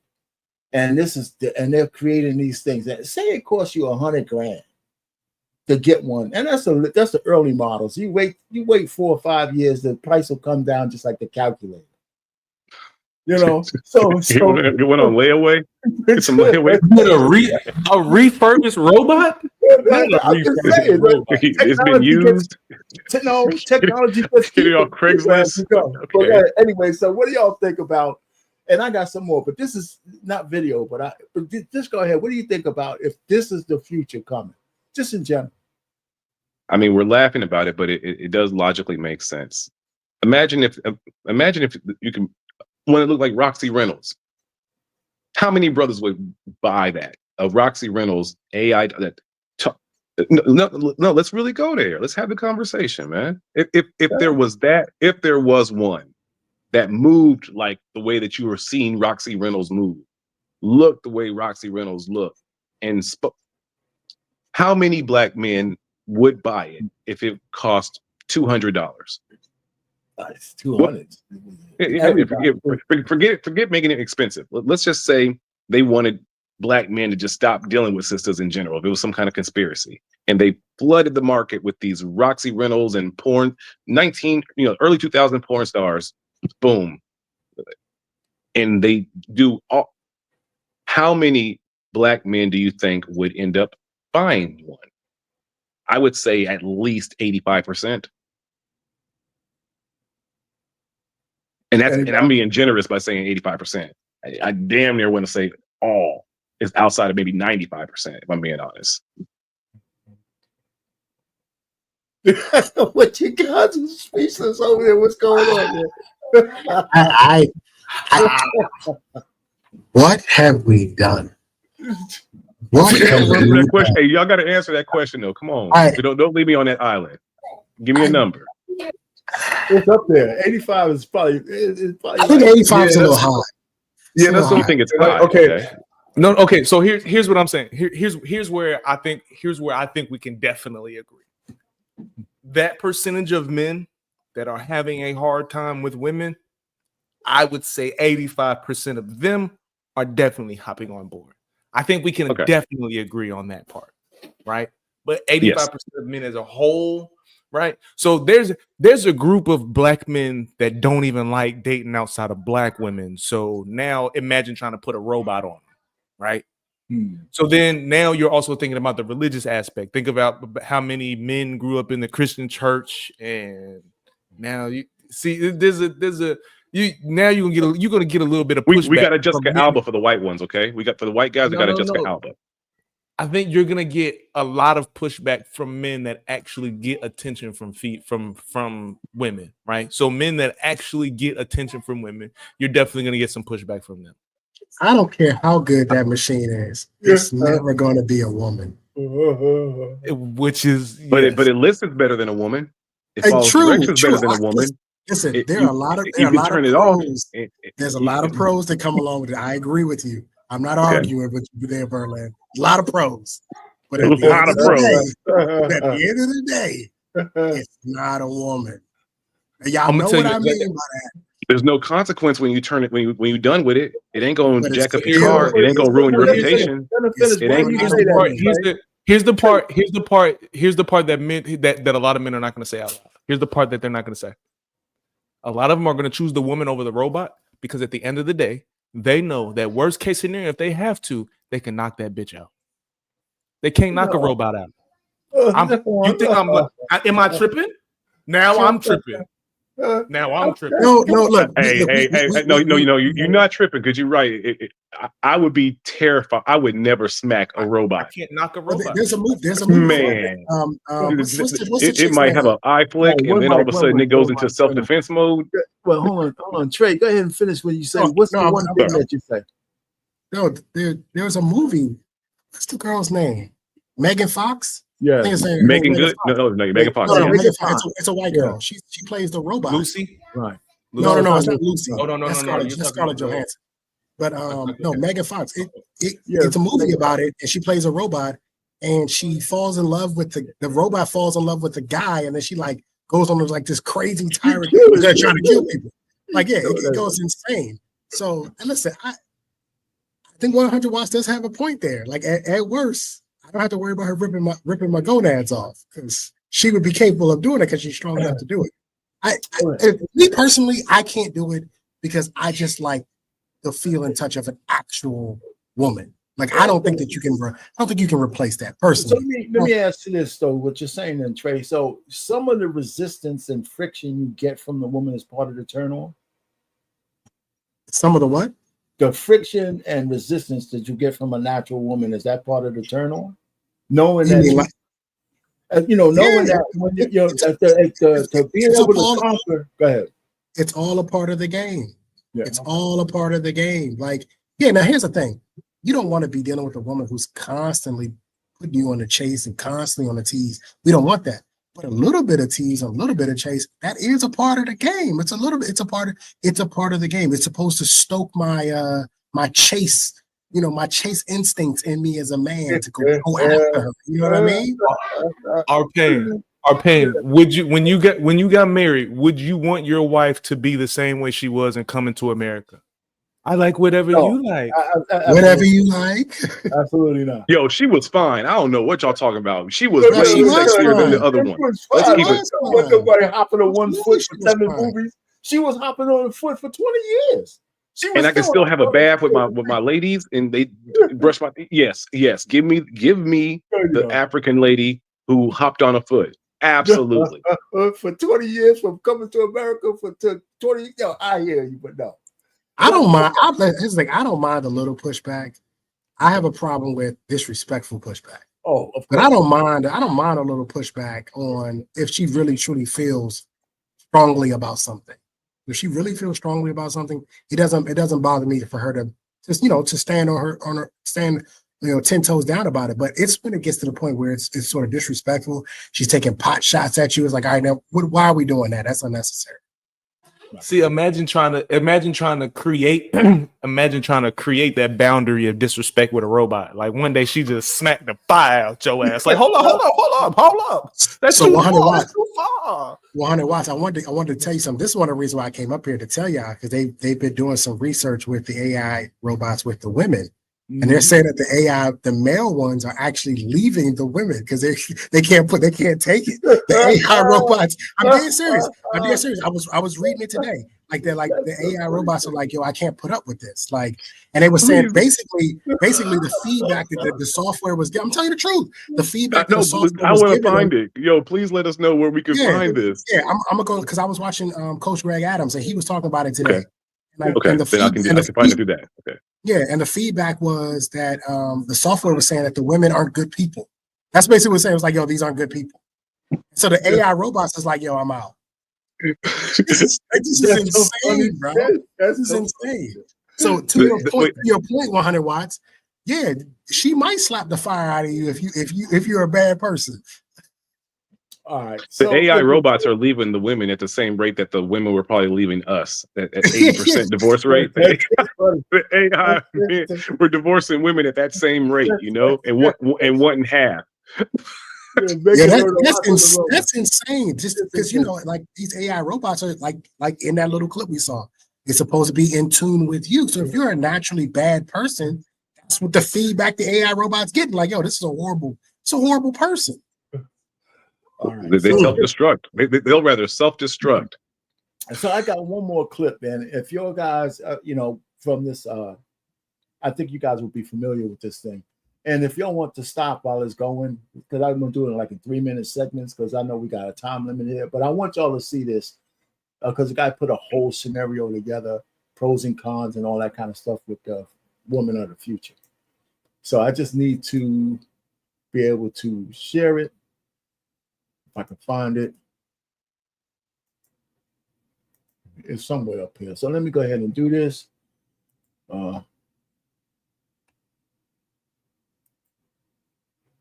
If you had an AI robot, she would have found it for you real quick while giving you a massage. Yeah, that's yeah, I know. But I can't load all these things up at once. But we got it now. So let me do it. Here it is.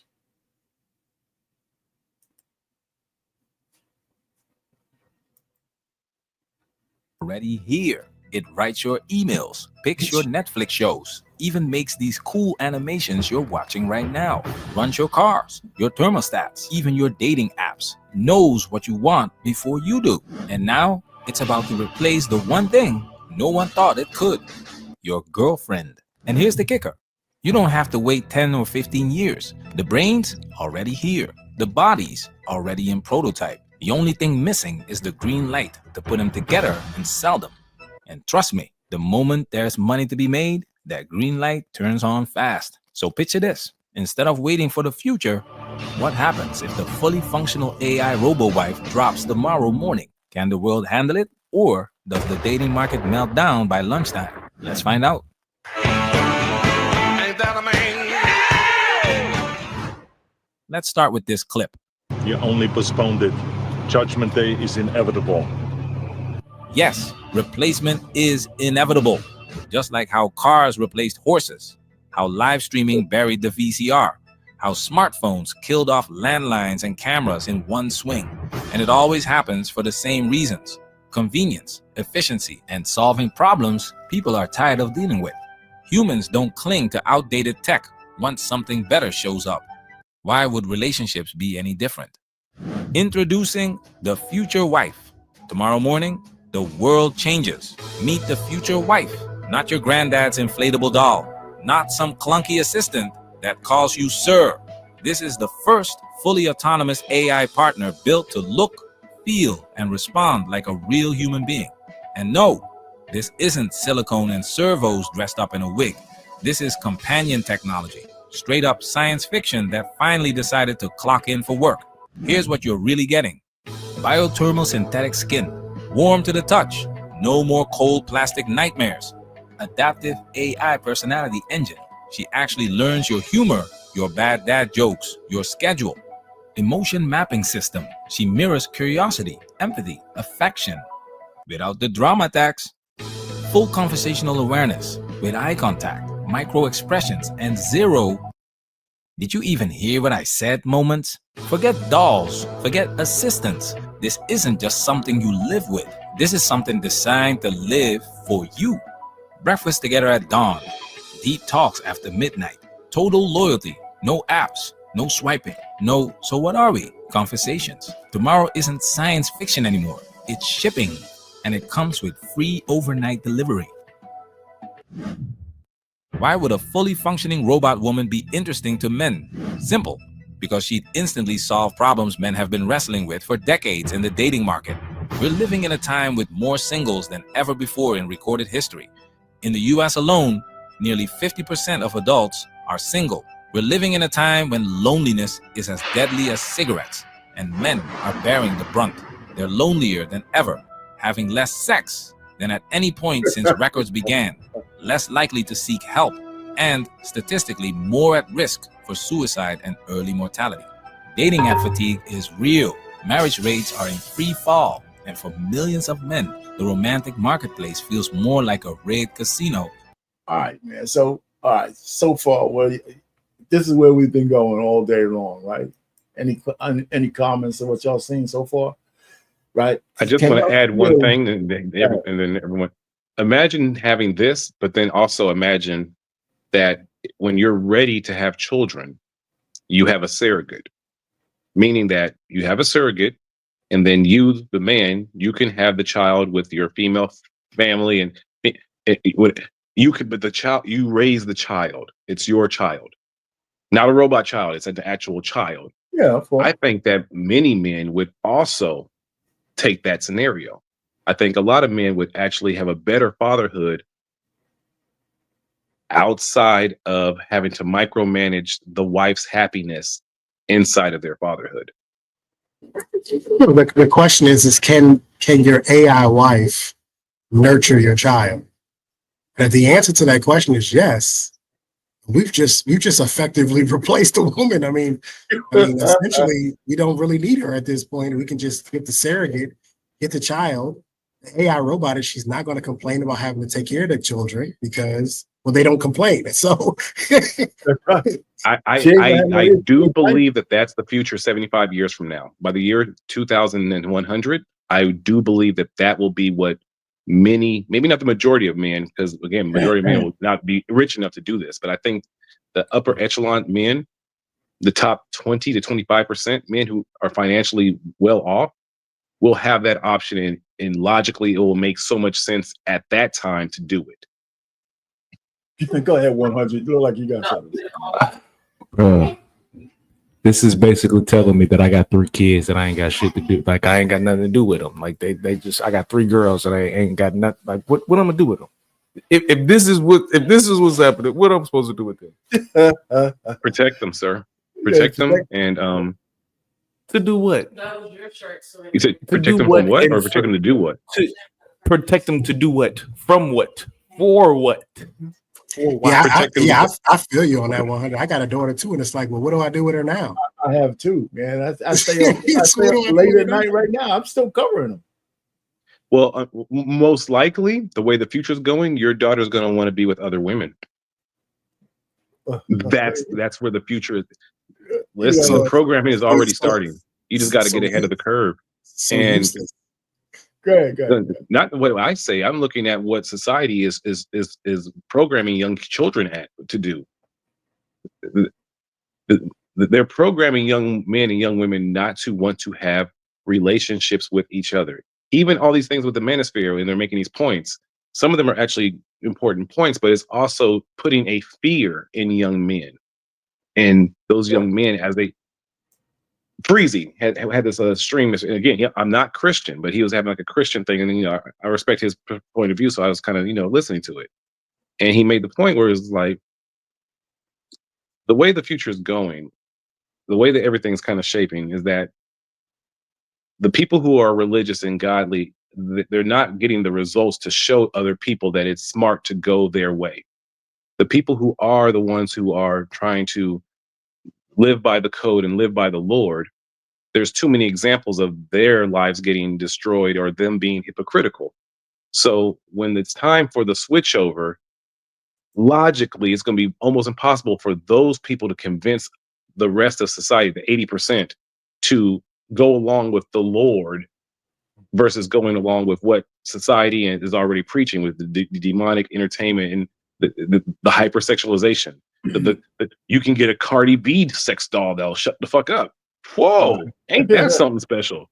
Let's continue with this thing. Because we got to get through it. But you're right. There's really no argument. The demonic forces have pretty much taken over, especially over social media airwaves. It's no doubt about that. Right? Everybody's impacted by it one way or the other. Let me continue this just a little bit. Then a fair game. So when you drop a fully functional AI wife into that environment, yeah, the appeal isn't exactly a mystery. Men have dreamed about this for decades. A woman who looks exactly how you want, has the personality you like, not the one you tolerate, doesn't make you play mind reader just to keep the peace. This isn't falling in love. This is building your wife like you build a gaming PC. Hair, any color, any length. Personality setting, playful housewife or quiet intellectual. Loyalty dial, permanently maxed out. Want her to cook breakfast in a sundress every morning? You got it. Want her to be into MMA and watch fights with you on Saturday night? Done. Want her to never say, we need to talk, unless it's about upgrading your vacation plans? Consider it handled. No more wondering, does she actually like me? She's programmed to. The death of the modern dating game. Modern dating is like going to a car dealership where all the cars have broken transmissions. Yet the salespeople want more money for them. Men today deal with ghosting, endless situationships, $200 dinners for women who just want Instagram stories, being told real men commit by women who've never kept a man for more than 6 months. Enter AI wives. Suddenly, there's an exit door. You think guys want to keep spinning the wheel on Bumble, praying for a match, only to get hit with, I'm not ready for anything serious after 3 months? Nope. They'll walk out of that casino and into RoboBride like it's Costco on sample day. Why women panic overnight.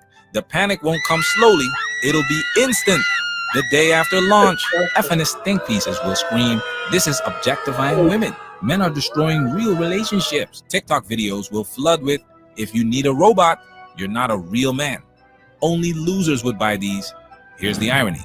The same women who say, if you don't like me at my worst, you don't deserve me at my best, will now realize men finally have the option to skip the worst entirely. The economic nuclear bomb.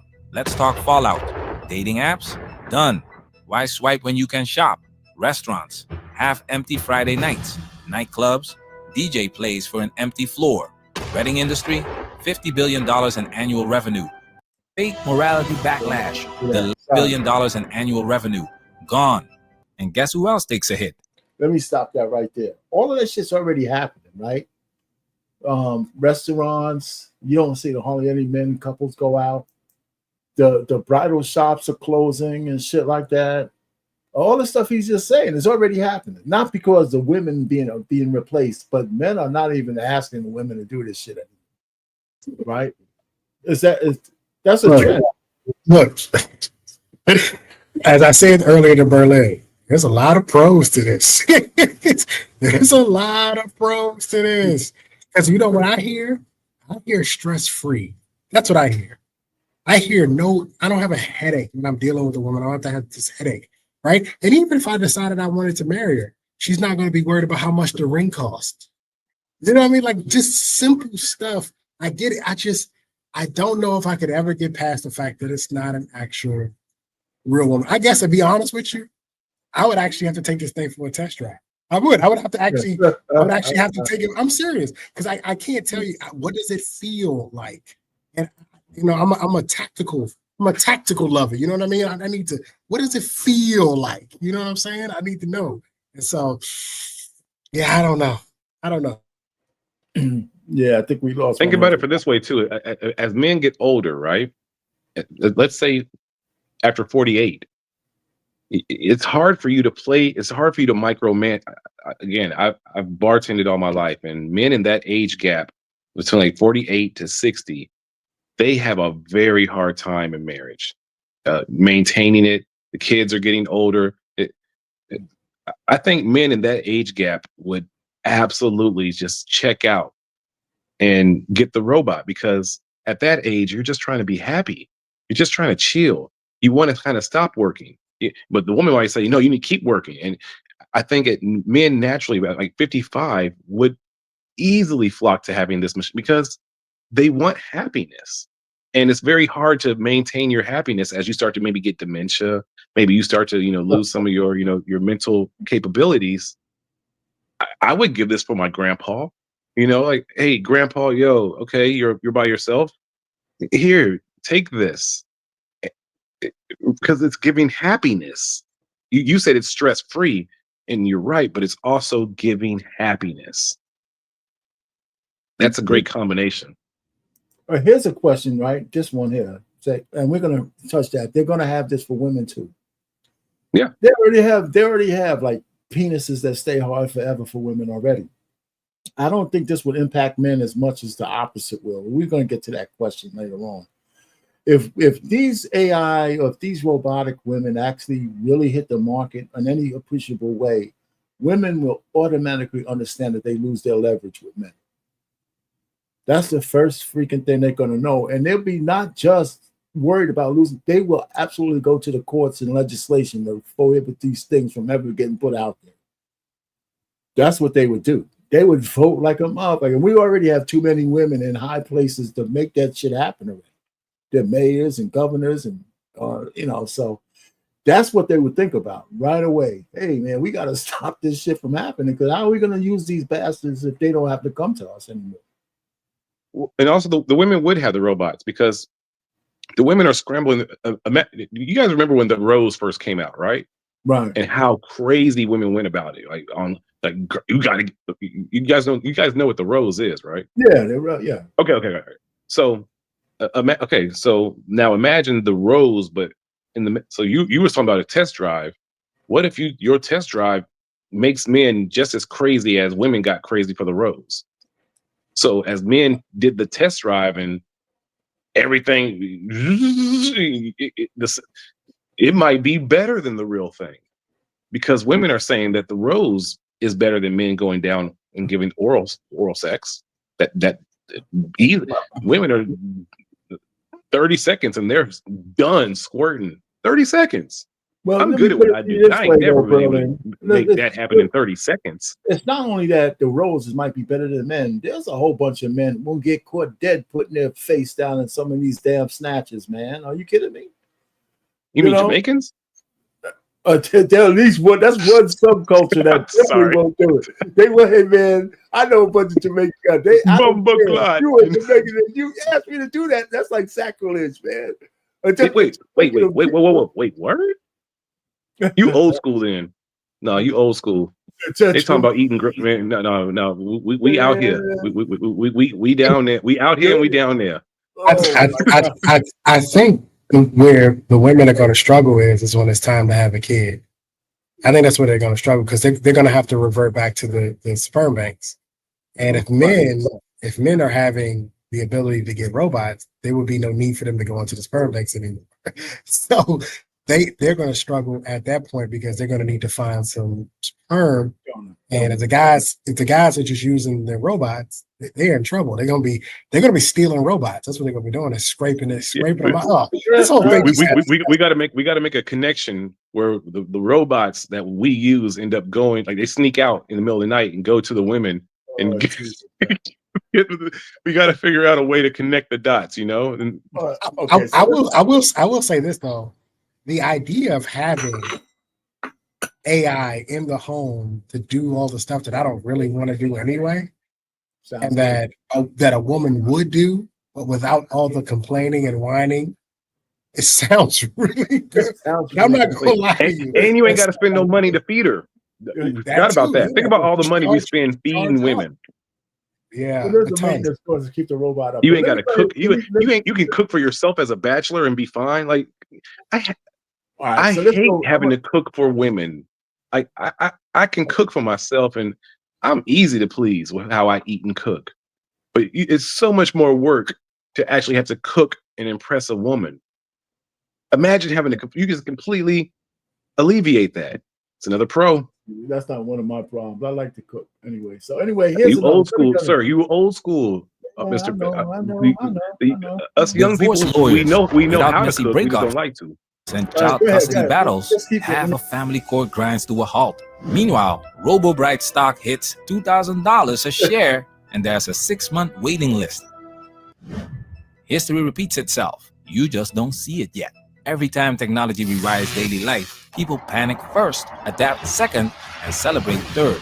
Think about it. Cars versus horses. These noisy death machines will never replace trusty horses. 10 years later, horses were for parades and petting zoos.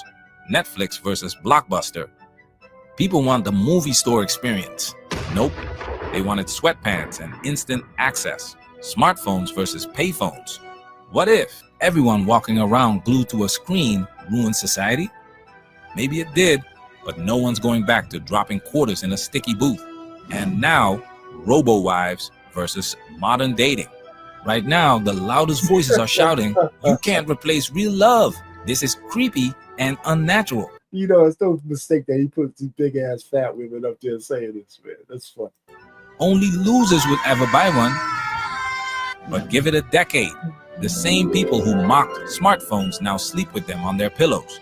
The same folks who called Netflix lazy now binge 14 hours of true crime without blinking.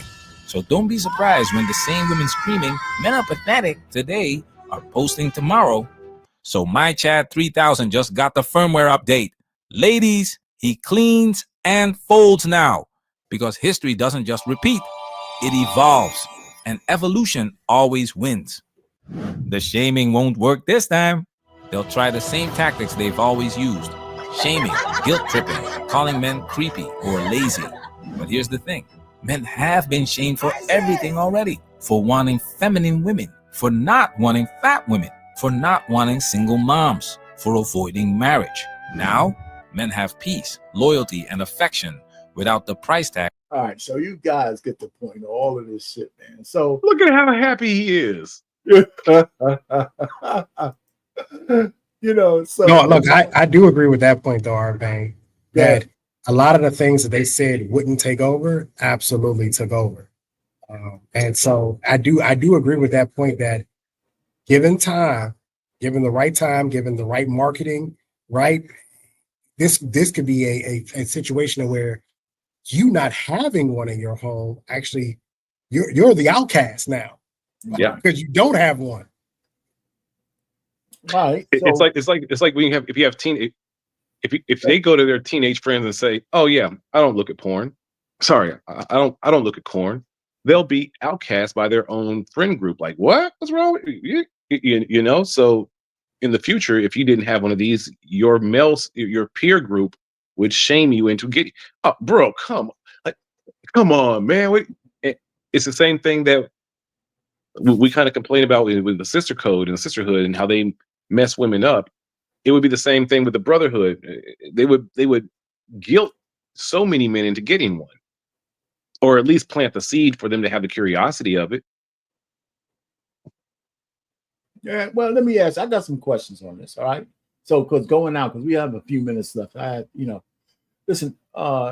In general, how will men embrace this technology? Will men gravitate towards this tech in the future? And what percentage do you think, if it's available and they start having these nice, creamy, fluffy, tactile women that look like women, even though you might be able to see the kinks, but you can grab one and they heat up in your arms and they can move and subtle and, and shit like that. And with the AI, they talk to you like Siri or Alexa, right? They can have full-length conversations and you could program them for certain things. How would that, where would men fit with that? What is the price insanely low? No, is the price really high? It's going to start out high, just like any technology, right? Then in that case, it won't be it'll be just a small subsection. But like if it's like $100,000, I think a lot of men will just be frugal and just use their hand. And so, but I think that if the goal was complete chaos and you dropped the price to 200 and it still had all those capabilities of it, I think 90% easy. Well, it won't be and even the men that can get some would still be like, I can get some, but this is easy. I can have 5 of these robots. Yeah, but I think even the men that could get some, 200. It's not going to be 200, but it I know it's not. I'm just saying. Okay, but no, let's not go extreme. Let's say it was $5,000. Men, maybe $5,000. Oh yeah, $5,000. They still, they would buy that 90%. So here's my thing. So you said a thing. How would the world change if a significant percentage, let's say 10%, 20% of the men actually opt for this shit? How would the world change? Because it's already a glut of women right now. I tell guys, I say this freely. There's no shortage of beautiful women. There's absolutely no shortage of beautiful women in the world. There's not. In which country? And I mean, if just put them in as a whole, there's no shortage of beautiful women. Yes, there is. If you take away makeup, if you take away makeup and filters, yes, there is. No. If you take away makeup, no, we judge beauty by makeup. If you took away makeup, there is absolutely a small subsection of Finally, someone who's saying what I've been saying. I've been saying it for years. Finally, somebody else says it. Because what has happened is men have evolved to being attracted to makeup and hair. But in actuality, that's not the standard of beauty. Finally, somebody else says it. Thank you. Goodness. No, okay. So listen, all right. Remember now, maybe I shouldn't say beautiful, but you don't have to be a beauty queen to attract for men to be attracted to. Of course. Right. So I'm saying there's no shortage of women who are sexually appealing. Maybe I should say that. Because even if they weren't wearing the wigs and all that shit, I think most men will still get a bone if she moves her profile looks good. And she's like, and her lips are fit her face. And bam. Have you no. Have you had a woman try to seduce you without that stuff on before? Back in my day, women weren't wearing shit like that. So you were more natural. That's not how it is now. Yeah, okay. So maybe I wasn't too. When they take when the wigs come off and they take all that stuff off, you look like gremlins. Stop telling these women they already got an inferiority complex. Now you tell because they should have built their beauty the natural way. No, I've dated crystal mushroom sisters who do it the natural way, and they're very light in makeup with the waist beads but I'm talking about the women who have gone the other way and gone with the wigs and the ratchet look. When that stuff comes off, when the waist trainer comes off, when it comes off, and you want me to get a boner. No, put that back on. Jesus Christ. Oh man. So every woman's like the chick and she gotta have what's the one where I'm gonna get you, sucker. Yeah, I'm gonna get you, sucker. Yes. Don't make me hop after you. Yes, that's exactly what this dating market has turned into. Oh my God. To answer your question, Arpain, I think that men who can afford it, okay, I don't think they have problems getting women.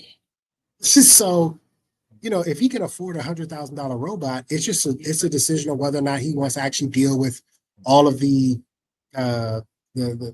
issues that come with a human woman versus what comes with an AI woman. If he wants to deal with it, it's his choice which one he wants to deal with. But guys who can afford $100,000 robot, they don't really have that much of an issue getting women per se, right? Obviously, there's some nerds. There's some guys. Let me not say nerds. Okay. But there's some guys who still struggle, even though they have money. They still struggle with women. So I understand that, right?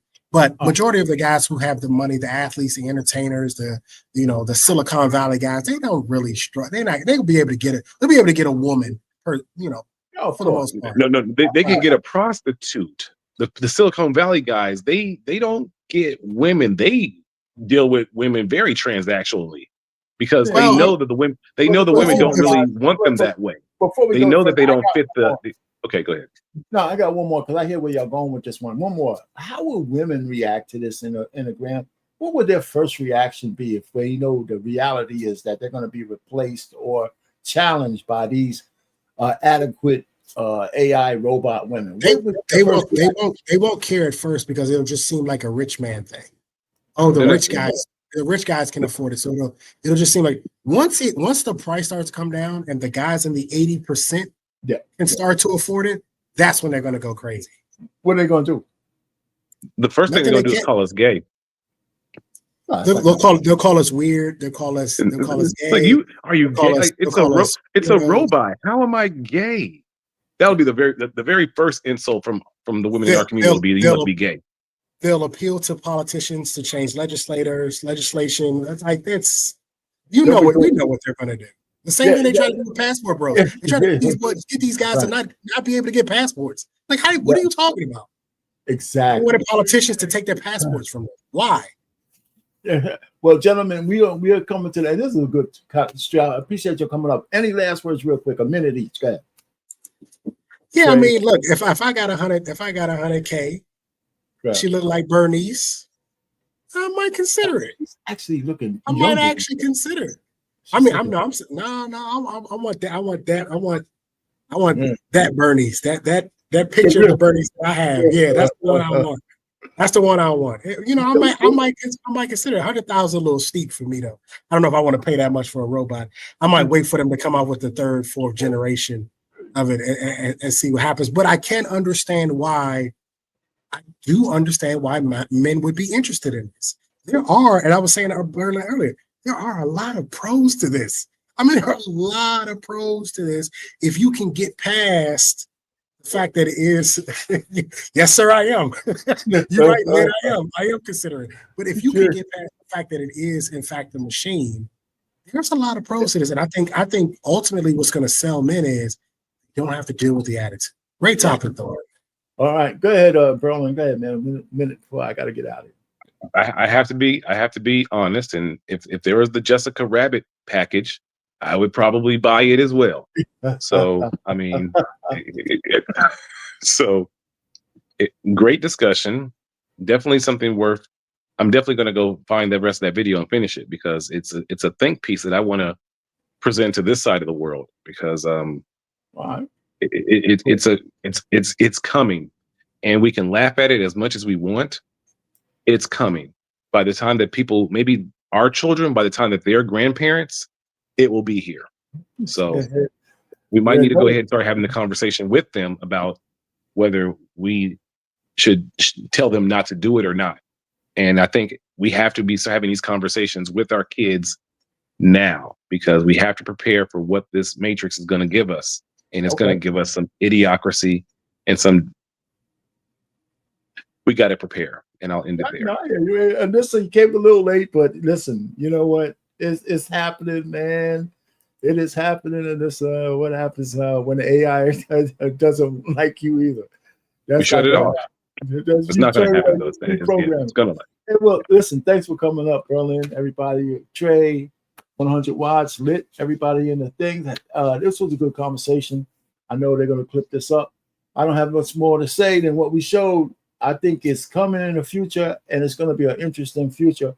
And everything is going to point towards men finding some kind of relief from the F shit that's going on with feminism and how women are treating them. I said black men, but it's all men, that's going through something in their own little enclaves with their women. I guess it's the microcosm is what's happening to black men and the contempt that a lot of black women have for us. And, this might be one way for us to actually, for men, you guys, to actually fight back. Anyway, with that, I say good night to everybody. And until next week, 100 watts will be running here. I'll be all hanging out with the wife, not my robot, but the wife on our anniversary, 38 years. All right, later on, and good night.